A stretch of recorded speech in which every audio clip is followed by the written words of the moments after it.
आज मैं आप लोगों के साथ 2 चीज़ें डिस्कस करना चाहती हूँ। पहली ये कि अगर मैं एक डॉग शेल्टर चला रही हूँ, तो इसका मतलब ये नहीं कि मैं दूसरे जानवरों से प्यार नहीं करती। सबसे बड़ी बात है कि सबकी लिमिटेशंस होती हैं। अब अगर एक वाइल्ड लाइफ़ का हॉस्पिटल है, अगर कोई डॉग का केस आता है, तो वो हमें फॉरवर्ड कर देते हैं और काम हो जाता है। तो उसी तरीके से अगर कोई दूसरा केस आता है जो डॉग नहीं है जानवर, तो अगर हम भी नहीं कर पा रहे क्योंकि I don't have a vet, I have a privately owned shelter, so obviously I can't keep a vet क्योंकि वेट्स की सैलरी तो 60-70 हज़ार हो चुकी है। ये मैं कहाँ से दूंगी इतनी? लाखों रुपए का खर्चा हमारा वैसे ही हो रहा है। इसलिए हमारे यहाँ विजिटिंग वेट आते हैं और हमारे पैरावेट्स हैं और डॉक्टर नेहरू से हम लोग अटैच्ड हैं। जो भी सर्जरीज हैं हम लोग वहाँ से कराते हैं। तो अगर हम लोग कोई ऑप्शन दे देते हैं आपको कि जैसे आप कैट की वो ट्रीटमेंट के लिए आए, अब मेरे जो पैरावेट्स हैं वो डॉग्स के लिए ट्रेंड हैं, तो अगर वो कैट की ठीक से ट्रीटमेंट नहीं कर पाएंगे तो कल को किसके ऊपर बात आएगी? मेरे ऊपर ही आएगी ना। So I have to refuse, you know. तो अगर हम लोग रिफ्यूज़ करते हैं तो लोग हम पे ये इल्ज़ाम लगाने लगते हैं कि हम डोंकी, हॉर्स, कैट, हर एक की ट्रीटमेंट, बर्ड्स की, अब ये सारे हमसे, मतलब how can we do that? I mean it's practically impossible. तो इस तरह से हर वक्त अपेक्षा रखना।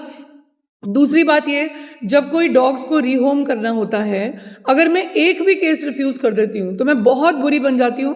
कल भी यही हुआ। कल मेरे पास एक फ़ोन आया, मतलब जहाँ पे भी लड़ाई हो रही होती है डॉग्स के लिए, तो आप लोग नगर निगम को अप्रोच कीजिए ना, पुलिस को अप्रोच कीजिए। ये कौन सा तरीका है कि जहाँ पे भी लड़ाई हो रही है आप प्लीज़ मैम वो डॉग्स को मारेंगे तो आप रख लीजिए, फिर एक और फ़ोन करता है आप रख लीजिए।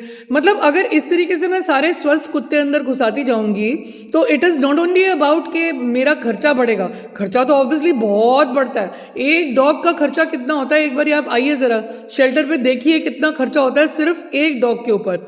और क्योंकि मतलब मैं स्पॉन्सरशिप नहीं मांगती, ना ही मैं ट्रीटमेंट के पैसे मांगती हूँ, मेरी आदत ही नहीं है। बिकॉज शुरू से हमारे एथिक्स थे कि charity comes out of the heart. लेकिन क्योंकि अब मैंने देख लिया I am not a practical person, और लोगों ने अपना एक ना वो एक बनाया हुआ है कि देखो ट्रीटमेंट के इतने और सर्जरी के इतने, तो लोग वहाँ पे ना अपने क्योंकि लगा लेते हैं एक्सपेंसेस, तो इसीलिए उन लोगों के पास कोई नहीं लेके जाता। एवरीबडी वांट्स कि मैं ही कुत्ता रखूं, मैं ही ट्रीटमेंट करूं और फिर मैं दूसरे जानवरों की ट्रीटमेंट भी करूं free of cost. So you know it is impossible for me because I am not, you know, Kuber का खजाना तो है नहीं मेरे पास। पहली बात तो ये, पैसे की लिमिटेशन होती है हर शेल्टर पे, खासकर प्राइवेटली ओन्ड शेल्टर्स पे। You can go and ask Nagar Nigam, you can go and ask the CVO, you can go and ask any damn government organization or any leader. Is anyone helping us? No. तो इसीलिए आप लोगों की जो ये शिकायतें हैं उसकी वजह से मैं आपको आज ये वीडियो बना रही हूँ कि मैं डॉग्स की ही ट्रीटमेंट कर सकती हूँ, क्योंकि मेरे पास जो पैरावेट्स हैं उनके पास ट्रेनिंग डॉग्स की ही है। और दूसरी बात ये, I don't have a wait.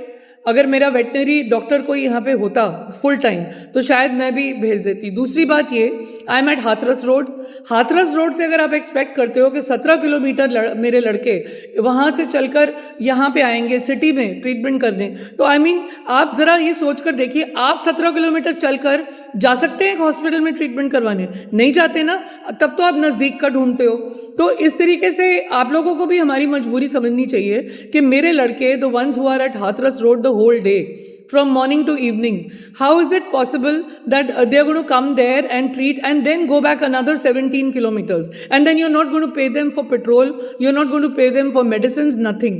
तो हमारे लिए भी कुछ फ्री नहीं है। एक तो ये ज़रूर बात याद रखिए कि किसी भी शेल्टर के लिए कुछ भी फ्री नहीं है। सारे शेल्टर्स अपना अपना काम कर रहे हैं। हमने हेल्पलाइंस भी इसलिए डिवाइड की थी क्योंकि लोगों को ये बात समझ भी नहीं आती कि जो दयालबाग का केस है वो सदर जाते जाते या हाथरस रोड जाते जाते उसका क्या हाल होगा। दूसरे, you expect me to treat cats, horses, mules, donkeys, snakes, everything. I am very sorry, I can't do that क्योंकि हर एक इंसान की अपनी अपनी लिमिटेशन होती है। It's not that we don't love those animals. We give you the option. I think that is good enough. अगर लंगूर कोई रेस्क्यू करना है तो ऑब्वियसली हम वाइल्ड लाइफ वालों को बोलेंगे ना कि मैं खुद चली जाऊंगी लंगूर को रेस्क्यू करने। तो यू नो ये चीज़ें आपको समझनी चाहिए। हर एक इंसान की लिमिटेशन है and my area is limited to dogs only.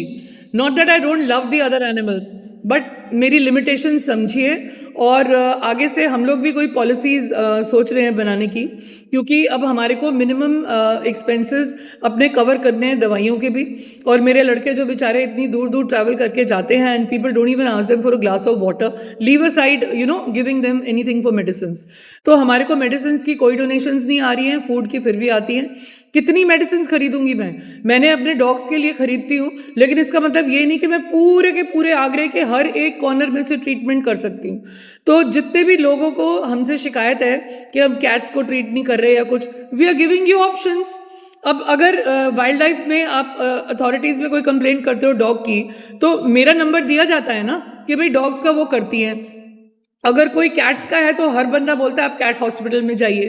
तो ये वाली चीज़ें आपको समझनी होंगी, क्योंकि हर एक बंदे का एरिया ऑफ एक्सपर्टीज भी होता है। कल को हम किसी ऐसे पैरामेड को भेज दें जिसको उस चीज़ में ट्रेनिंग नहीं है, तब भी हम ही मरेंगे। तो ये चीज़ें आप समझिए, क्योंकि अगर आपको हम लोग जिस चीज़ में जिस जानवर को नहीं ट्रीट कर पा रहे, हम आपको ऑप्शन तो दे रहे हैं ना। और हम लोगों का एक नेटवर्क बना हुआ है, उस नेटवर्क को फॉलो कीजिए, एरिया वाइज हेल्पलाइंस को हेल्प कीजिए और शेल्टर्स को हेल्प कीजिए।